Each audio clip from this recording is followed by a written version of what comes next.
मां बाप को संभोग करते देखने की हसरत लिए रणवीर अलाहाबादिया सुप्रीम कोर्ट पहुंचे थे, क्योंकि असम के मुख्यमंत्री हिमंता बिश्वा शर्मा का डंडा रणवीर समेत कई लोगों पर चलने वाला था। असम सरकार की तरफ से समन जारी कर दिया गया था। गिरफ्तारी की तलवार लटकी तो सम्मान को कहीं ठेस न पहुंच जाए, रणवीर अलाहाबादिया सुप्रीम कोर्ट पहुंच गए। लेकिन सुप्रीम कोर्ट ने जो कहा उससे आत्मग्लानि जैसी बात तो मन में जरूर आई होगी, शायद नहीं आई होगी, क्योंकि ये तो वो लोग हैं जो मां बाप के यौनांग देखना चाहते हैं, इन्हें करते देखना चाहते हैं। ये कुंठित मानसिकता के लोग क्या ही समझ पाएंगे कि स्त्री आखिर है क्या? ये क्या समझ पाएंगे आदि शक्ति होती क्या है? ये क्या समझेंगे कि इस देश में नारी तू नारायणी कहा जाता है? खैर, अश्लील कमेंट के मामले में सुप्रीम कोर्ट में सुनवाई हुई थी। जस्टिस सूर्यकांत और जस्टिस कोटेश्वर ने याचिका पर सुनवाई की।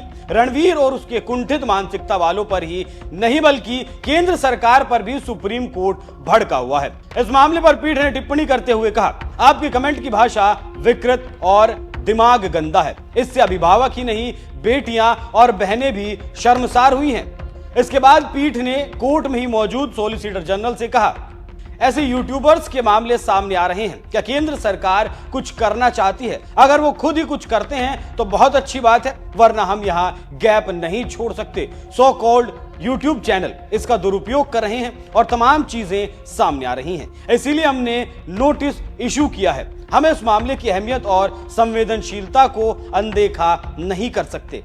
इसके बाद अलाहाबादिया के वकील से भी पीठ ने सवाल पूछा कि आप किस तरह की भाषा का बचाव कर रहे हैं? ऐसे बयान से मुझे नफरत है। यहाँ सवाल यह है कि क्या ऐसा कमेंट कोई अपराध है? अगर ये अश्लीलता नहीं तो फिर अश्लीलता क्या है? इसके बाद जस्टिस सूर्यकांत ने उस जहर पर भी बात की जो शो में उगला गया था। जस्टिस सूर्यकांत ने कहा कि उनके दिमाग में कुछ बहुत गंदा है। वो जो प्रोग्राम में उगल रहे हैं वो अभिभावकों की बेइज्जती कर रहे हैं। अदालत अलाहाबादिया का बचाव क्यों करे? इस पर अलाहाबादिया के वकील ने बचाव करने की कोशिश की, अदालत का ध्यान भटकाने की भी कोशिश की और कहा कि क्लाइंट को धमकियां दी जा रही हैं। इस पर जस्टिस और ज्यादा भड़क गए और कह दिया, अगर आप ऐसी चीजें करके घटिया पब्लिसिटी पाने की कोशिश कर सकते हैं तो दूसरे भी जो आपको धमकाकर चीप पब्लिसिटी पाने की कोशिश करेंगे।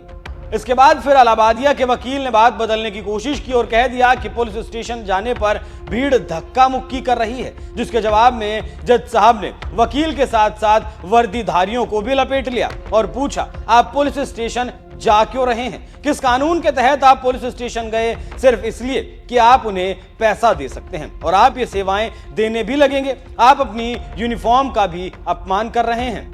तो इस मामले में गेंद अब केंद्र सरकार के पाले में है। वैसे प्रधानमंत्री रणवीर अलाहाबादिया को अवार्ड भी दे चुके हैं, जिसके बाद इस विकृत मानसिकता की शोहरत में चार चांद लग गए थे। लेकिन उस मासूम चेहरे के पीछे का चेहरा दुनिया के सामने अब आ चुका है और इसी चेहरे को वैसे तो फिलहाल सुप्रीम कोर्ट ने सशर्त जमानत दे दी है, लेकिन गौर करने वाली बात यह है कि इसके खिलाफ 2 एफआईआर मुंबई में दर्ज हो चुकी हैं, एक एफआईआर असम में भी दर्ज है। ऑल इंडियन सिने वर्कर्स ने भी इनके शो पर बैन लगाने के लिए गृह मंत्री को पत्र लिखा था। महिला आयोग की तरफ से भी इन लोगों को नोटिस भेजा जा चुका है और साथ ही राज्यसभा सांसद प्रियंका चतुर्वेदी ने संसद की आईटी समिति में शिकायत दर्ज करवाकर कार्रवाई की मांग की। प्रियंका चतुर्वेदी ने इस मामले पर कहा था, कॉमेडी के नाम पर अब शब्दों का इस्तेमाल बर्दाश्त नहीं किया जा सकता। अलाहाबादिया के प्लेटफॉर्म पर बड़े राजनेता तक आए, पीएम ने उन्हें अवार्ड दिया। एक जिम्मेदार व्यक्ति से यह उम्मीद नहीं की जाती। हालांकि शिकायत के बाद खबरें ऐसी भी हैं कि संसद की आईटी समिति रणवीर को नोटिस भेजने की तैयारी कर रही है। तो रणवीर और उनके